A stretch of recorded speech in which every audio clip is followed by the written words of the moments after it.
everybody? It's the Uneducated Economist here. So I am in Orlando at the Rebel Capitalist Live event, or at least it's going to be starting here this weekend. I just flew in this afternoon, and it was a great trip. I mean, flying out of Portland was super easy. The flight, a little bumpy, but 5-hour flight.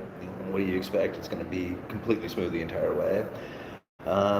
Flew into Orlando, landed in Orlando, no problems, caught a cab right away. Everything went really smooth and made it here to Hilton Hotel and was greeted at the door by Angelica, who is George Gammon's assistant. So it was like perfect. Everything just went absolutely smooth as far as the trip goes. So I'm looking forward to the Rebel Capitalist event now. Haven't talked to anybody else. Met a few people here today, but really haven't seen any of the other speakers yet or talked to anybody. Can you guys hear me okay? Is that cool? All right. Juan Costello and Key Cool 2. Thank you very much for joining in on the live stream. Very cool of you. Hit the like button when you come in, too, and get more people up here into the stream. Tell Charles to fly, he will know what it means, okay? Will do. So anyway, what did I want to talk about?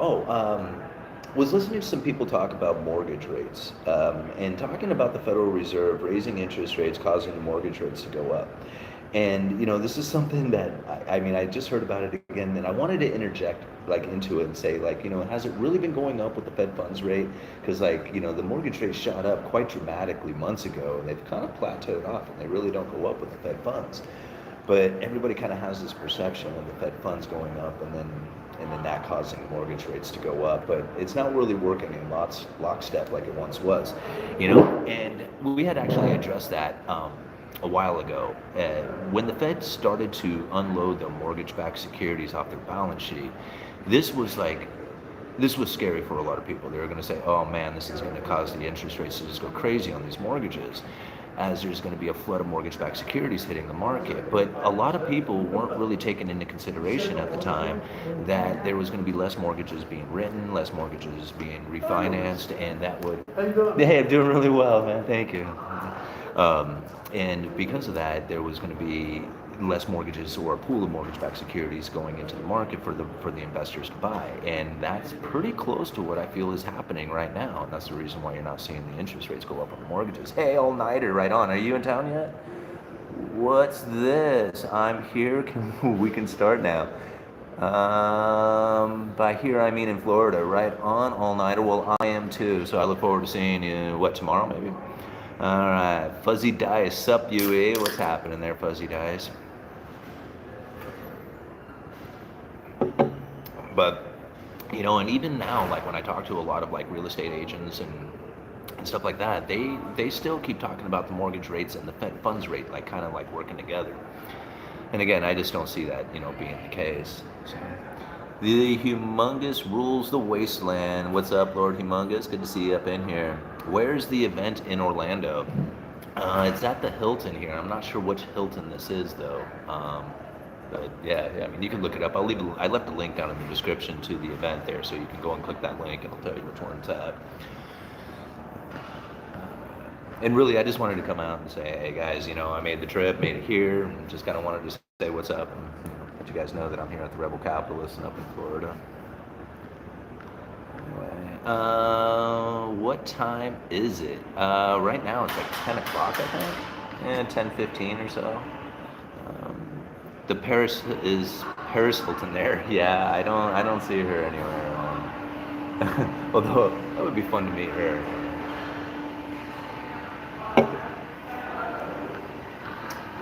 So let's see what else do we have going on here.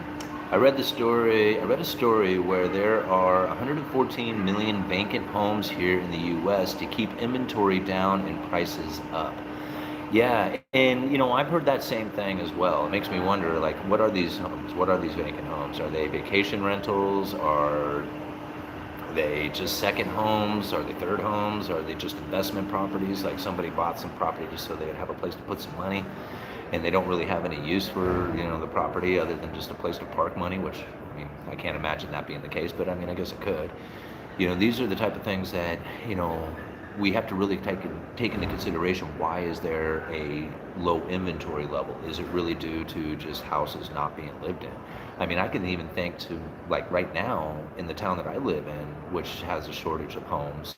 I mean, I wouldn't say a shortage of homes, but has, less homes for sale now than there has been in the past. I wouldn't say that. And I can think of quite a few homes that are empty, just in my own area. So yeah, I can see where that could be, like, one of the contributing factors to the lack of inventory. How long can that last? I mean, is this, rich hands holding tight onto those, or are they, rental incomes like that just aren't able to be rented out? I mean, I try to think of, like, what is the reasonings that these houses sit empty, and what would change that, so if that's true, 114 million homes, it seems like a lot. Like, I think that's an exaggerated number personally, but who knows?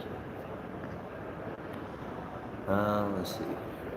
You're going to miss all the hot weather here this weekend. Yeah, that's just fine. I'm not big into hot weather. I mean, I like going to the beach on nice days and stuff like that, but rainy, miserable days like Oregon has, that's my kind of stuff. Much easier to deal with. You're gonna Okay, UE. Quick thoughts on, if the Fed cuts interest rates, could it crash the market? Um, Well, I mean, I would have to like, what would be the reasonings that the Fed would want to cut interest rates? Like, I could see where a lot of people are out there saying, like, the markets can't handle it, the housing market can't handle all this stuff, like, government can't pay it or whatever. Like, there's all these, like, people out there who have all these excuses for why the Fed would need to cut rates. But ultimately, they're mandated to do two things, right? Low and stable prices and full employment. So if you have, like, full employment already happening, yeah, we got a lot of layoffs, but the unemployment isn't really rising, right? So that's what the Fed's, like, measurement is like, when unemployment rises, and then if you have these out of whack prices, well, the prices are out of whack, and the way they're going to fix that is with higher interest rates. And the unemployment isn't rising, so they're not concerned about that. There's no position in which that I feel that the Federal Reserve is going to reverse course. Not at this time, not with the information and the data the way it is. So even if the markets were to crash, or I wouldn't say crash, but if the markets were to take a major downturn, the housing market take a downturn, and all this stuff take a downturn, until unemployment rises, I just don't see where the Federal Reserve is going to change their position, especially when you have prices still, or inflation, I should say, inflation still running hot. Like, it's not as hot as it once was, but it's still pretty hot considering that it's far above the 2% average inflation rate over time, whatever that means. So I don't see a scenario in which the Fed would be dropping interest rates right now. I just don't see it. And would it crash the market? I don't know. I don't think so. Like, even if they were to drop rates right now, I don't think that would crash the market. I think that would actually stimulate the market in the short term and cause it to rally. But over the long term, I don't think that would benefit the markets at all. How was your flight? It was a little bumpy. But it was a good flight. 5 hours. I'm not one who travels a lot, so sitting in a plane for 5 hours was a lot for me. Orange Blossom Trail. All right. Did you stop in Denver? I did not stop in Denver. It was a straight flight. On the way back, we do stop in Seattle, though. Can you talk about SVB and the First Republican? First Republican. Okay. Maybe upside to invest, or just going bankrupt? Well, you're going to find more of those taking place. There's going to be a consolidation of a lot of banks, especially, like, especially banks that have taken on a lot of, like, risk moving towards, like, like the tech company, like SVB. They were a big tech, like, company loaner of money and stuff like that. And then, when you have, like, particular industries that get hit, like tech, well, the banks that loan money to that, they're gonna take the hit too, right? We're gonna find lots of banks throughout many industries over the next couple of years are gonna continue to fail, right? And there's gonna be a consolidation of banks.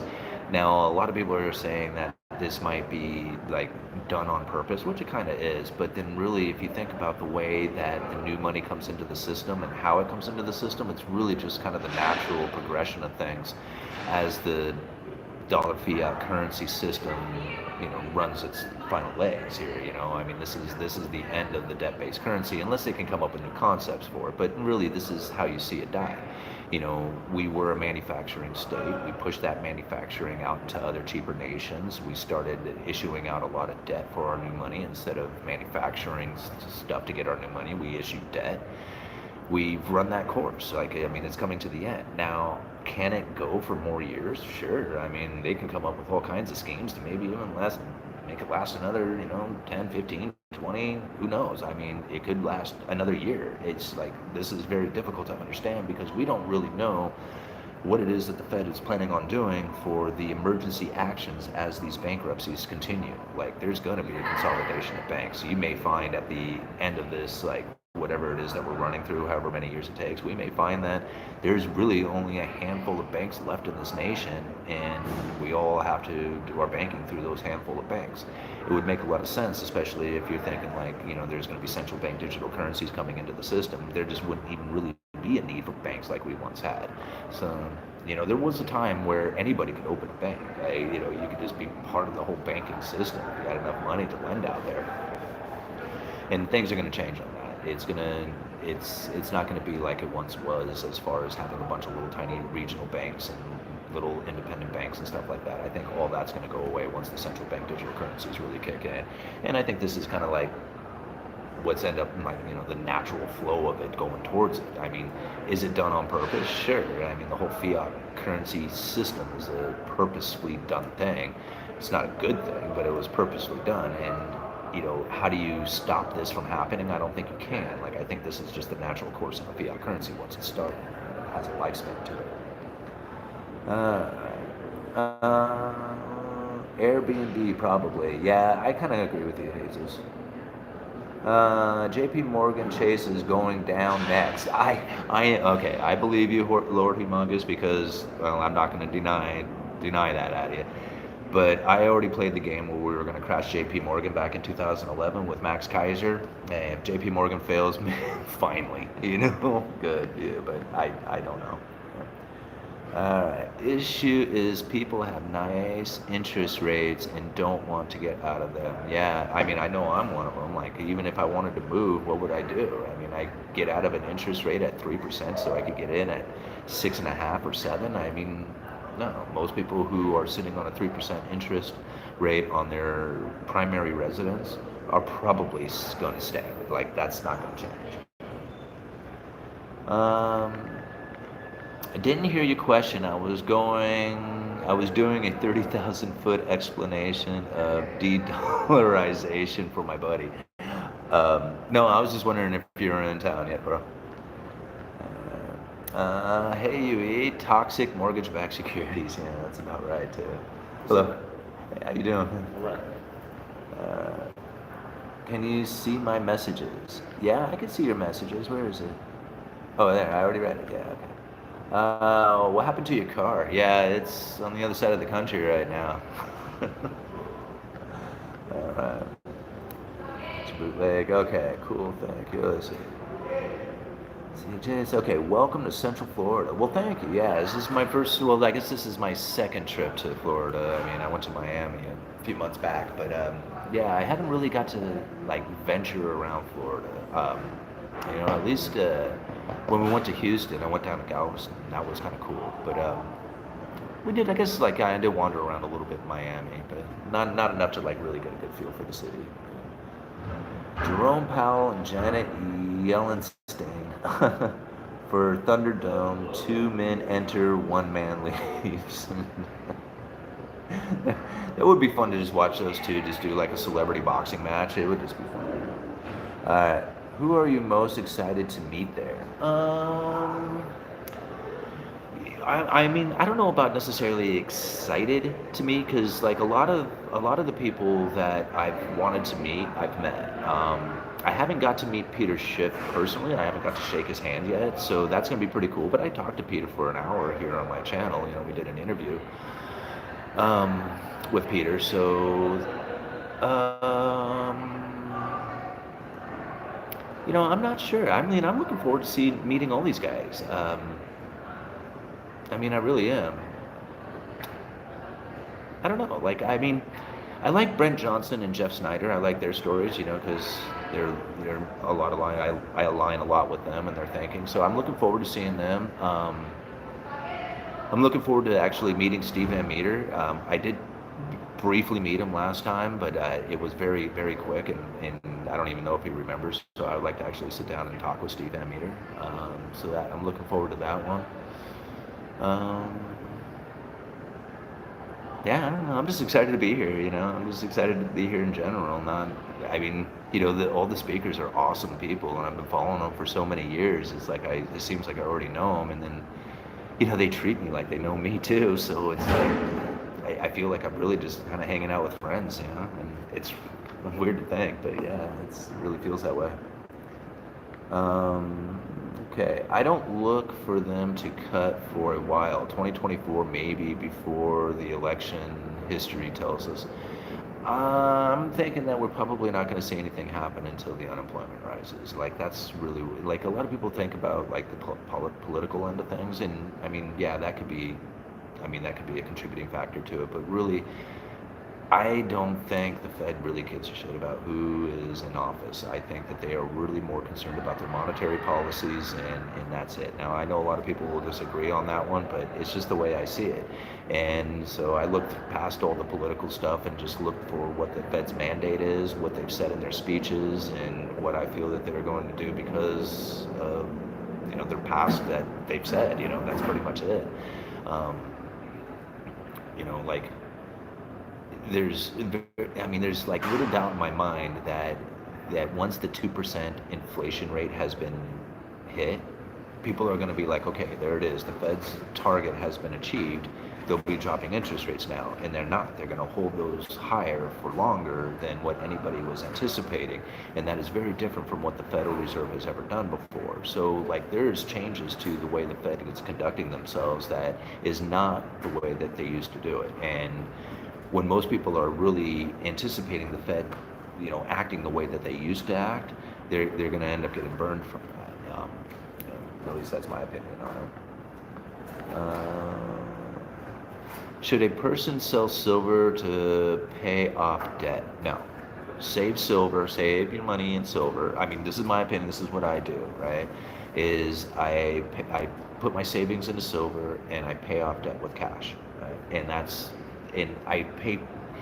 If you are looking to invest, pay off your debts. Like paying off your debt is by far the best investment that you can do. It's like better than investing in something that's going to pay you, because so long as you have an interest that you are paying on your debts, then no matter how much of an investment that you are getting on your capital, on a return on your capital, you have to get an interest rate that's above what you are paying on your interest on your debt. So just paying off debt is an investment all on its own, right? So if you have a lot of debt and you're looking for a place to invest in paying off your debt. That's the easiest way. Once you pay off your debt, then you can start investing into things that are actually going to have a return. But at least pay off the things that are taking from you, right? Or negative return. That's your debt. So no, but I wouldn't sell silver to pay off debt unless you have enough silver to make yourself debt free, and then you can start getting back into silver again. But at this price, the way silver is, I mean, it's going to be very difficult to, in my opinion, to reclaim your silver at the price you probably purchased it at. So I would hold on to the silver and just pay off your debt with cash. Hey, right on.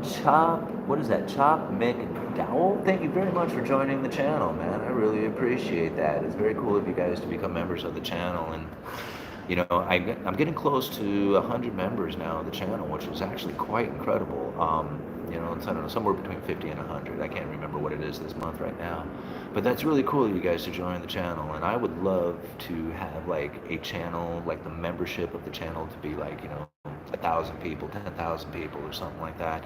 And if that was the case, like wouldn't even like mess with the ad revenue. I wouldn't stress about the sponsors or any of that other stuff, because I know how much a lot of the viewers hate the sponsorship and stuff like that. But what am I to do? I mean, I'm here to try and make money, and I mean, it's not like I'm trying to make money at everything I do. This channel is quite successful for me as just being what it is, without the sponsorships or anything. But my kid may want to go to college. I would like to have a retirement. There's some stuff out there that I need, and even at the rate that I'm going right now, it's still going to be very difficult to acquire some of those things. I'm going to have to do more, and unfortunately, like sponsorships is just like the easiest way to get money.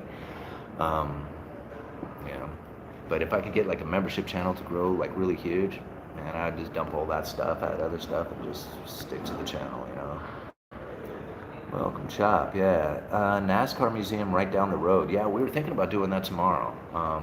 We were thinking about doing something tomorrow, whether it's NASCAR, I don't know, but we were thinking about the Kennedy Space Museum or something. But let's see. I had 2 flights, one of them a red eye. That's all nighter high.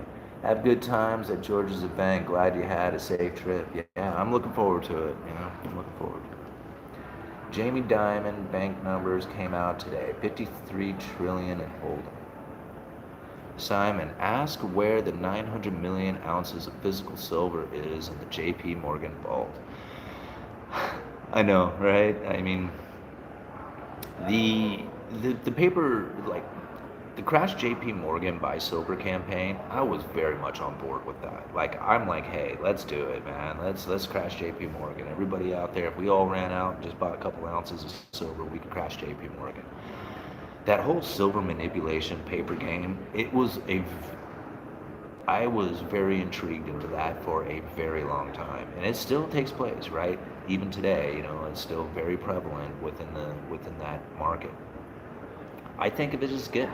Like I don't think it is a burden. Like a lot of people are like, man, if they let go of this silver, we'll go through the moon and we could sell our silver and drive Lambos around and stuff like that. I don't see it that way. Like I kind of actually like the manipulation game because it gives me an opportunity to buy silver incredibly undervalued. Right? I mean, they push down the natural price of silver comparatively to gold or what the market would probably really have silver set at. And because they play this game, it gives us an opportunity to continue to pick up silver very cheaply. And so I don't look at it as a bad thing. Like, I mean, it is a bad thing. I mean, no manipulation should be happening. But if you understand it for what it is, I mean, hell, load up, fill the boat, right? All right. What's your investing strategy for the times ahead? I don't really have much of an investment strategy. I've kind of said that from the very beginning of this channel that I'm not much of an investor. Even when I started the channel, I mean, I was seriously in debt, and really only just recently, over the last 2 or 3 years, when the channel took off, was I able to actually have enough money that I could actually get out of debt. And then I put a bunch of money down on a house, and then I'm trying to build up a savings. And so I really haven't had a whole lot of opportunity to actually even invest. So my plan going from right now is to continue to stack cash. Like I'm putting cash in the bank, right? And a lot of people are like, man, they're shaking their heads. Haven't you been watching all these bank failures?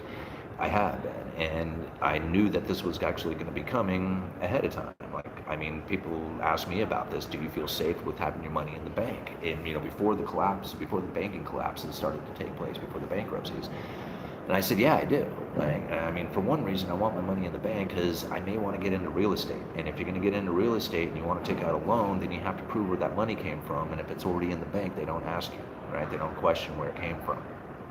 So already having it in the bank that was the reason why I did it. And then people said, do you feel safe? And I was like, well, not really. Like, I don't really feel safe with it in there, but I don't think that the banking collapse is actually going to be to the point that I'm going to be concerned about my money. Like, I think that they're going to bail it out or have some kind of safety mechanism, a lifeboat of some sort.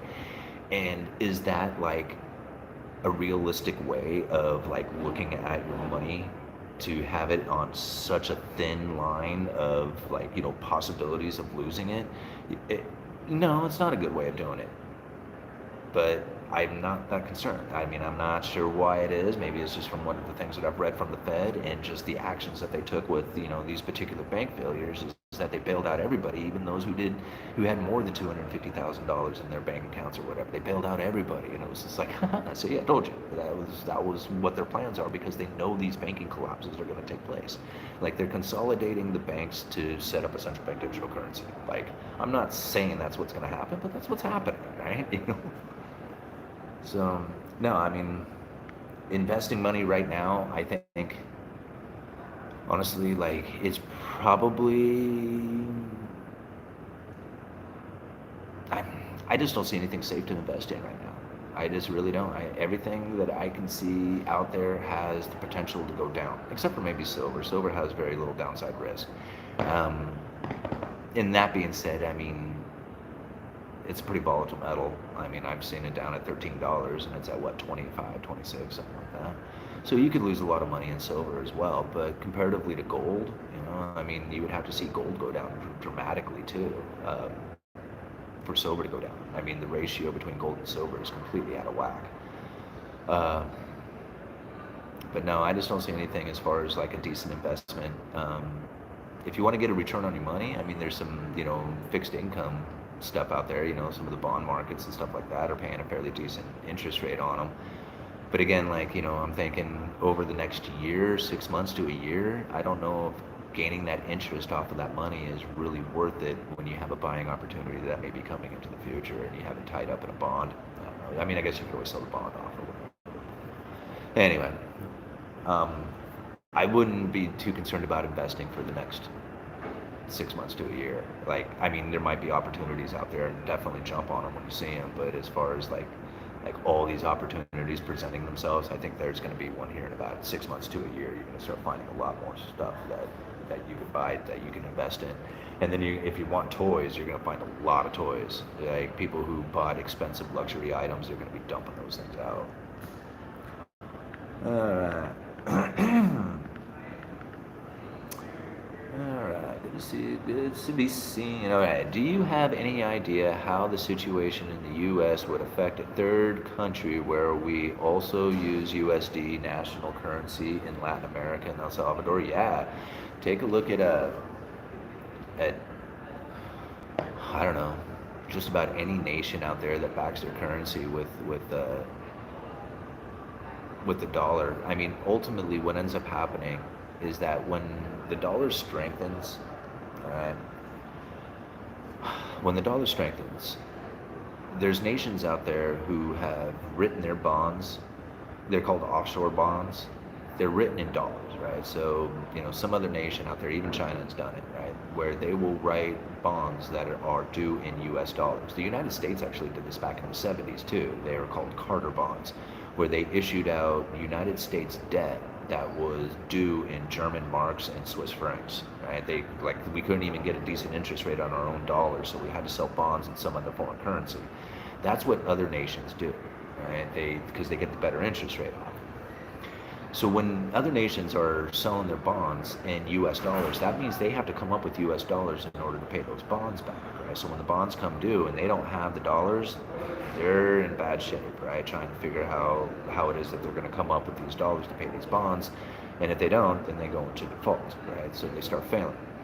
China's pretty interesting, and what they've done is because they have loaned out money to these nations in dollars, right? So here China loaned some African country money in dollars, right? So now this African country has to pay China back in dollars. But the dollar's strengthened, right? And they can't pay China back, so they end up defaulting. Right? This doesn't have anything to do with the United States or banking system or anything else, right? But it does affect that country because the dollar's strengthening. They can't come up with the dollars. Now they default to China because China has loaned them dollars, loaned them money in dollars. So these are the way nations can get hurt very bad by the dollar rising. And it doesn't, like, the United States is like, hey man, we didn't have anything to do with you guys over there. That was you and China made that deal. But what our action, the action on our banking systems will cause that country to default. And then default to China. Audit JP Morgan, forget the Fed. Yeah, there you go. Yeah, let's audit JP Morgan. All right. Hey Simon, is your talk going to be recorded so we can watch it? I don't have an actual, like, I'm not one of the speakers at this event. I'm listed as one of the VIP guests, but I'm not like one of the speakers. Like, I don't have a presentation or something like that I'm doing. I wouldn't be surprised if George maybe asked me to get up and join a discussion panel or something like that. So that might happen. If it does, I don't know. Like, I've tried recording it from the audience before, just off my cell phone, and it doesn't do a very good job of it. you have to be like have the sound equipment and everything else, otherwise it sounds very hollow and distant, and it's kind of difficult. But yeah, if I ever do get on stage again, yeah, I'm gonna definitely record it. As far as like a presentation goes. Uh, so no other questions? Cool.